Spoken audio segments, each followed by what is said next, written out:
यदि तपाईं एरोप्लेनको टिकट काट्दै हुनुहुन्छ भने कृपया यो भिडियोलाई अन्तिमसम्म हेर्नु होला। Hello everyone, welcome to my info Nepali YouTube च्यानलमा सबैजनालाई स्वागत छ। आजको भिडियोको टपिक रहेको छ एसियाबाट कसरी प्लेन टिकट काट्ने। मानव तपाईँ काठमाडौँबाट भैरवा जाँदै हुनुहुन्छ या भैरवाबाट काठमाडौँ जाँदै हुनुहुन्छ या त नेपालको कुनै पनि ठाउँबाट अर्को ठाउँमा जान चाहँदै हुनुहुन्छ, विदेशको लागि चाहिँ होइन, मात्रै नेपालबाट नेपालको लागि चाहिँ टिकट कसरी काट्ने या त टिकटको प्राइस कति छ भनेर चाहिँ तपाईहरुले सजिलै हेर्न सक्नुहुन्छ। यसको लागि भिडियो अन्तिमसम्म हेर्नु होला। सबैभन्दा पहिला आफ्नो फोनमा भएको एसिया वालेटमा टच गर्नु होला। जस्तै मैले यहाँ टच गरे।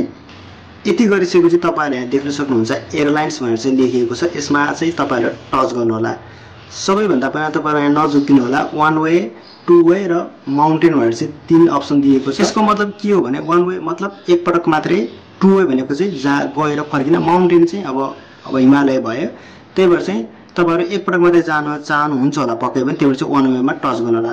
अब तपाईहरुले कुन ठाउँमा हुनुहुन्छ, जस्तै म काठमाडौँ छु, त्यही भएर चाहिँ मैले काठमाडौँ लेखे। सुरुको जुन चाहिँ तपाई हुनुहुन्छ, अब कहाँ जान चाहनुहुन्छ त्यसमा चाहिँ सिलेक्ट गर्नु होला। जस्तै म भैरवा जान चाहन्छु, मैले भैरवा लेखे। यदि हजुरहरु पोखरा, सुर्खेत लगायत कहाँ जानुहुन्छ त्यसरी चाहिँ लेख्नु होला। अब तपाईहरु चाहिँ यहाँ डेट एकदम धेरै नै तपाईहरुलाई इम्पोर्टेन्ट चीज छ। तपाईहरुले कति दिन पछाडी जान चाहनुहुन्छ। जस्तै आजको डेट हो जुन 2, मलाई एक दिन पछाडी जानु छ भने मैले जुन 3 मतलब एक दिन पछाडीको तपाईहरुले चाहिँ सिलेक्ट गर्नु होला। आज जान चाहनुहुन्छ भने आजको डेटमा टच गरेर ओके गर्नु होला। या त तपाईहरु 2 दिन, 3 दिन, 4 दिन, 5 दिन कति दिनपछि जान चाहनुहुन्छ त्यही अनुसार चाहिँ तपाईले टच गर्नु होला। म चाहिँ एक दिन पछाडी जाँदै छु, त्यही भएर मैले 3 गते जानु छ, त्यही भएर चाहिँ म 3 टच गरे र मैले ओके गरे। यति गरिसकेपछि तपाईले प्यासेन्जर, यसलाई चाहिँ हजुरले यसलाई पनि एकदम धेरै नै ध्यान दिनुपर्ने हुन्छ। प्यासेन्जरमा टच गर्नु होला। यसमा पनि एकदमै धेरै ध्यान दिनु होला। जस्तै 12 वर्षभन्दा माथिको कतिजना हुनुहुन्छ त्यति अप्सन लेख्नु होला। या त बच्चा बच्ची 12 वर्षभन्दा कमको मुनिको हुनुहुन्छ भने चाहिँ अब कतिजना हुनुहुन्छ त्यो पनि लेख्नु होला। जस्तै म चाहिँ 2 जना मात्रै जान चाहन्छु, त्यो पनि 12 वर्षभन्दा हामी अब धेरै नै ठुलो छौँ।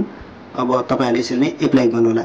यति गरिसकेपछि अब तपाईहरुले इन्डियन नेपाली, अब हामी नेपाली छौँ अलरेडी, हामी नेपालीमा सिलेक्ट गरेर चाहिँ अब हजुरहरूले यहाँ देख्न सक्नुहुन्छ बुद्ध एयरको छ 9400 रहेको छ काठमाडौँबाट भैरवाको लागि। सिरी एयरलाइन्स त्यसले चाहिँ 9800 लगेको छ। यसरी चाहिँ तपाईहरुले अब कुनमा मन पर्छ त्यसरी चाहिँ तपाईहरुले अब हेर्दै जान सक्नुहुन्छ।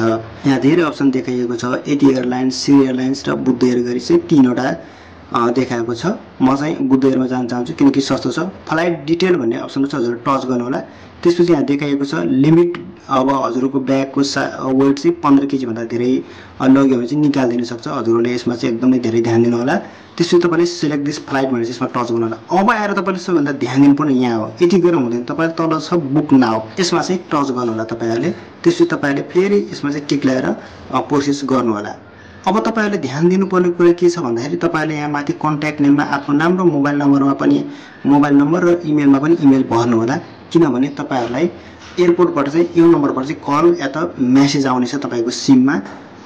हजुरको फ्लाइट यति बजे छ भने चाहिँ तपाईहरुलाई टाइम, डेट सबै दिनेछ। तपाईहरुले इमेल यसरी भर्नु होला, नम्बर भर्नु होला, नाम भर्नु होला। यति गरेपछि तपाईहरुले यहाँ तल देख्न सक्नुहुन्छ प्यासेन्जर इन्फर्मेसन।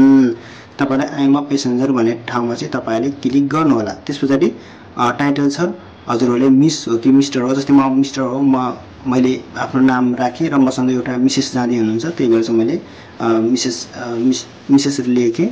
यसमा चाहिँ अब तपाईहरुले अब आफ्नो मिसेस हुनुहुन्छ या त 2 जना केटा हुनुहुन्छ भने मिस्टर लेखेर चाहिँ आफ्नो साथीको आफ्नो नाम या त फ्यामिलीको कतिजना हुन्छ यसरी लेख्नु होला। एउटा पनि हजुरहरूले यसमा एउटा पनि मिस्टेक गर्नु हुँदैन। यदि मिस्टेक गर्नुभयो भने नाम अर्कोभन्दा अर्को लेख्नु भयो र एयरपोर्टमा गएर तपाईले नागरिकता र यसमा भएको नम्बर नाम मिलेन भने चाहिँ त्यहाँबाट फर्काइदिन सक्छ। यसमा चाहिँ ध्यान दिनु होला। र माथि टाइम दिएको छ, यो टाइमसम्म चाहिँ तपाईले जसरी भए पनि यो भरेर चाहिँ प्रोसेस गर्नु होला। यति गरिसकेपछि सबै राम्रोसँग चेक गर्नु होला तलदेखि माथिसम्म, किनभने नाम लगायत धेरै कुराहरू फरक पर्न सक्छ। अब तपाईहरुले यहाँ फेरि कन्फर्म हानेपछि चाहिँ एकपटक राम्रोसँग चेक गर्नु होला, किनभने अब टाइम, डेट अगाडि पछाडि कति बेला हो त्यो चाहिँ फरक पर्न सक्छ। मेरो चाहिँ यहाँ टाइम रहेको छ 19 बजेको टाइम छ। यसको मतलब हो 7 बजे। यदि हजुरको बिहानको छ भने सिधै बिहानको 8 बजे, 9 बजे या त त्यो 12 बजेसम्म चाहिँ हजुरको त्यसरी लेख्नेछ। यदि त्योभन्दा पछाडि छ भने तपाईहरुको 13, 14, 15, 16 भनेर चाहिँ लेख्ने छ। अब तपाईहरुले सब ठिक छैन कन्फर्म लेख्ने होला। त्यसपछि तपाईहरुले यहाँबाट सिधै पे गर्न सक्नुहुन्छ।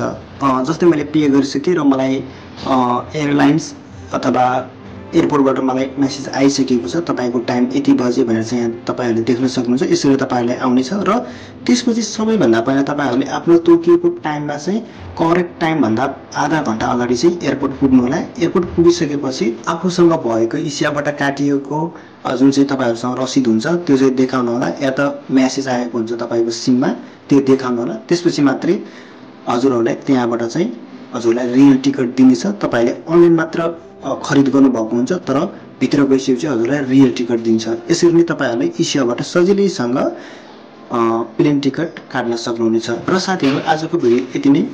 मेरो भोइस चाहिँ अलिकति नराम्रो आएको छ होला किनभने मैले बाहिर बसेर भिडियो बनाउनु परेको छ। सो आजको भिडियो मन पर्यो होला। यदि भिडियो मन पर्यो भने लाइक, शेयर, सब्स्क्राइब गर्न चाहिँ नबिर्सनु होला। Thank you.